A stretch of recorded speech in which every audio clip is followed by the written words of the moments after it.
ಮಾತನಾಡ್ತಾ ಇದ್ವಿ ಗೃಹಲಕ್ಷ್ಮಿ ಯೋಜನೆ ಬಗ್ಗೆ. ಪ್ರಶಾಂತಿ ಅವರೇ, ವೀಣಾ ಅವರು ಮಾತನಾಡಿದ್ದನ್ನು ನೋಡಿದ್ರಿ. ತಪ್ಪಾದಾಗ ಸರಿಪಡಿಸುವಂತ ಕೆಲಸಗಳನ್ನ ಮಾಡದೇ ಇದ್ದ ಸಂದರ್ಭದಲ್ಲಿ ಪ್ರಶ್ನೆ ಮಾಡಬೇಕು. ತಪ್ಪಾದಾಗ ಸರಿಪಡಿಸುವಂತ ಪ್ರಯತ್ನಗಳಾಗಿದೆ, ಈಗ ಅದ್ರಲ್ಲಿ ರಾಜಕಾರಣ ಮಾಡೋದು ಸರಿಯಲ್ಲ ಅಂತ. ಸರ್ ನೋಡಿ ಸರ್, ಇವಾಗ ನಾವು ಇದು ಯಾವಾಗ ಇದು ಫೆಬ್ರವರಿ ಮಾರ್ಚಲ್ಲಿ ಆಗಿರ್ತಕ್ಕಂಥದ್ದು, ಇದು 24-25ರಲ್ಲಿ ಇವಾಗ ಅಂದರೆ ಲಾಸ್ಟ್ ಫಿನಾನ್ಷಿಯಲ್ ಇಯರ್ ಮುಗಿದು ಹೋಯಿತು. ಓಕೆ, ಆವಾಗ ಆವಾಗಲೂ ನಮಗೆ ಗೊತ್ತಾಗಿಲ್ಲ, 1 ವರ್ಷ ಆಗೋಗಿದೆ ಆಲ್ರೆಡಿ. ಸೊ ನಮಗೆ ಏನು ವಿಚಾರ ಇಲ್ಲಿ ಬರ್ತಾ ಇದೆ ಅಂತ ಹೇಳಿದ್ರೆ, ಸರ್ ಈ ಫೆಬ್ರವರಿ ತಿಂಗಳಲ್ಲಿ 2 ಕಂತು ಆ 2 ಕಂತು ಕೊಡಬೇಕು, ಪಾವತಿಸಿಲ್ಲ.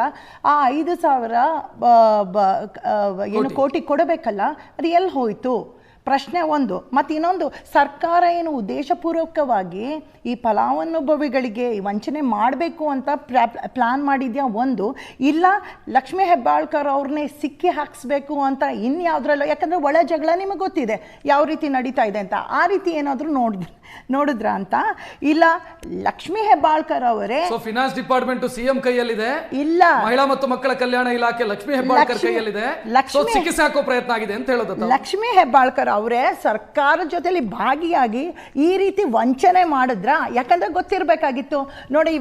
ಈಗ ಫಿನಾನ್ಷಿಯಲ್ ಡಿಪಾರ್ಟ್ಮೆಂಟ್ ಅಲ್ಲಿ ಲಕ್ಷ್ಮೀ ಹೆಬ್ಬಾಳ್ಕರ್ ಅವ್ರಿಗೆ ಗೊತ್ತಿರಬೇಕು. ಯಾಕಂದ್ರೆ ಮಕ್ಕಳ ಮತ್ತು ಮಹಿಳಾ ಕಲ್ಯಾಣ ಇಲಾಖೆಯಿಂದ ಇವರು ಕಳಿಸ್ಬೇಕಾಗುತ್ತೆ ಲಿಸ್ಟು, ಯಾರ್ಯಾರು ಫಲಾನುಭವಿಗಳಿದ್ದಾರೆ, ಯಾರ್ಯಾರು ಈಗ ರಿಜಿಸ್ಟ್ರೇಷನ್ ಯಾರಾಗಿದ್ದಾರೆ ವರ್ಷ ಕಳಿಸ್ತಾ ಇರಬೇಕಾಗುತ್ತೆ. ಯಾಕಂದರೆ ಇವತ್ತು ರಿಜಿಸ್ಟರ್ ಆಗಿದ್ದು ನಾಳೆ ಡಿಲೀಟ್ ಆಗ್ಬೋದು, ಕೆಲವರು ಸತ್ತು ಹೋಗ್ತಾರೆ, ಕೆಲವರು ಇನ್ನೇನೋ ರಿಜಿಸ್ಟ್ರೇಷನ್ ಮಾಡ್ಕೊಳ್ತಾರೆ. ಸೊ ಅದನ್ನು ಅವರು ಕಳಿಸ್ತಾ ಇರಬೇಕಾಗುತ್ತೆ ಫಿನಾನ್ಷಿಯಲ್ ಡಿಪಾರ್ಟ್ಮೆಂಟ್ಗೆ. ಆಗ ಫಿನಾನ್ಷಿಯಲ್ ಡಿಪಾರ್ಟ್ಮೆಂಟ್ ಕಳಿಸಿದಾಗ ಏನು ಮಾಡ್ತಾರೆ, ಅವರು ಇಷ್ಟು ಹಣ ಅಂತ ಕಳಿಸಿದಾಗ ಇಷ್ಟು ಅಮೌಂಟ್ ಅಂತ ರಿಲೀಸ್ ಮಾಡ್ತಾರೆ ಫಿನಾನ್ಷಿಯಲ್ ಡಿಪಾರ್ಟ್ಮೆಂಟು.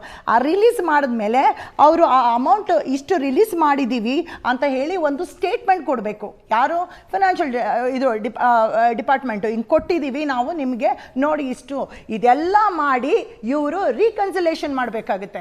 ರೀಕನ್ಸಿಲೇಷನಲ್ಲಿ ಏನು, ಎಷ್ಟು ಕೊಡಬೇಕು, ಹಿಂದೆ ಎಷ್ಟು ಉಳ್ಕೊಂಡಿತ್ತು, ಇದೆಲ್ಲ ಸೇರಿಸಿ ಇನ್ನು ಎಷ್ಟು ಜನಕ್ಕೆ ಕೊಡಬೇಕು ಅಂತ ರೀಕನ್ಸಿಲೇಷನ್ ಮಾಡಿಕೊಡ್ತಾರೆ. ಆವಾಗ ಲಕ್ಷ್ಮೀ ಹೆಬ್ಬಾಳ್ಕರ್ ಅವ್ರಿಗೆ ಗೊತ್ತಾಗಿರಬೇಕಾಗಿತ್ತು. ಅಂದರೆ ಅವರಿಗೆ ಎಲ್ಲ ಮಾಹಿತಿ ಇಟ್ಕೊಂಡು ಕೂಡ ಅವರು ವಂಚನೆ ಮಾಡ್ತಾ ಇದ್ದಾರೆ, ಮಹಿಳೆಯರಿಗೆ ಈ ಯೋಜನೆಯಲ್ಲಿ ವಂಚನೆ ಮಾಡ್ತಾ ಇದ್ದಾರೆ. ಏನೋ ಗೊತ್ತಿಲ್ಲದೆ ಇರುತ್ತೆ, ಮಳ್ಳಿ ಮಂಚಕ್ಕೆ ಎಷ್ಟು ಕಾಲು ಅಂದರೆ 3 ಮತ್ತೊಂದನ್ನು ಹಾಗೆ ಇದು ಇವರು ವಂಚನೆ ಮಾಡ್ತಾ ಇದ್ದಾರೆ. ಅಲ್ಲಿ ಕೇಳೋ ತನಕ ಅವರು ಇನ್ನೂ ತನಕ ಉತ್ತರ ಕೊಟ್ಟಿಲ್ಲ. ಮೊದಲು ಇಲ್ಲ ಎಲ್ಲ ಕೊಟ್ಟಿದ್ದೀವಿ ಅಂತಾನೆ ಹೇಳಿದ್ದು. ಆಮೇಲೆ ಯಾವಾಗ ಅಲ್ಲಿ ಸ್ವರೂಪ್ ಪ್ರಕಾಶ್ ಅವರು, ಮಹೇಶ್ ತೆಂಗಿನಕಾಯಿ ಅವರು ಕೇಳಿದ್ರು, ಆ ನಂತರ ಅವರು ಇಲ್ಲ ಇದು 2 ಕಂತು ಕೊಡಬೇಕು ಅಂತ ಹೇಳ್ಕೊಂಡು ಮಾತಾಡಿದ್ರು. ಸೊ ಇವಾಗ ಅಕೌಂಟ್ ಆಡಿಟಲ್ಲಿ ಹೋಗುತ್ತೆ ಸರ್. ಇದು ಲಕ್ಷ್ಮೀ ಹೆಬ್ಬಾಳ್ಕರ್ ಅವರು ಒಂದು ಜವಾಬ್ದಾರಿಯುತ ಸ್ಥಾನದಲ್ಲಿ ಇಟ್ಕೊಂಡು ಅದನ್ನೆಲ್ಲ ನೋಡ್ಬಿಟ್ಟು ಗಮನಕ್ಕೆ ತರಬೇಕಾಗಿತ್ತು. ನೀವು ಶ್ವೇತಪತ್ರ ಏನು ಬ್ಲೂ ಪ್ರಿಂಟ್ ಹೊರಡಿಸ್ತೀರಾ ಅದನ್ನು ಪ್ರತಿಯೊಂದೊಂದು ಹೊರಡಿಸ್ರಿ. ಇವಾಗ ಗೊತ್ತಾಗುತ್ತೆ ಯಾರ್ಯಾರಿಗೆ ಎಷ್ಟೆಷ್ಟು. ಈಗ ಖಾಲಿ ಆ 2 ತಿಂಗಳದ್ದು ಕೊಟ್ಟಿಲ್ವಾ, ಇನ್ನ ಎಷ್ಟು ತಿಂಗಳದ್ದು ಕೊಟ್ಟಿಲ್ಲ ಅದು ನೋಡಬೇಕಾಗುತ್ತೆ. ಇವಾಗ